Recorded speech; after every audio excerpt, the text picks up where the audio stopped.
السلام علیکم ورحمۃ اللہ تعالی وبرکاتہ۔ ظہر کی فرض نماز سے پہلے جو 4 رکعت ہے وہ سنت مؤکدہ ہے، لیکن اگر کوئی شخص آیا اور وہ ابھی 2 ہی رکعت ادا کیا تھا کہ جماعت قائم ہو گئی، تو اب ایسی صورت میں وہ کیا کرے گا؟ جواب سماعت فرمائے۔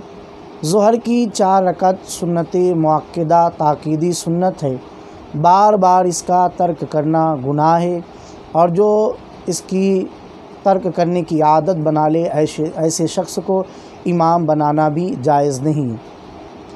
لیکن اگر 2 رکعت ہی ادا کیا تھا کہ امام صاحب اور مسجد کی جماعت قائم ہو گئی، تو اب اس کے لیے حکم یہ ہے کہ وہ 2 رکعت پر سلام پھیر دے، اور 4 رکعت فرض کے بعد 2 رکعت جو سنت ہے وہ ادا کرے۔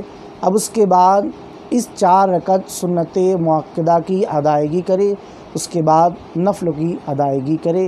یہ ظہر کی نماز کے لیے خاص مسئلہ ہے، اسے آپ ذہن میں محفوظ رکھیں۔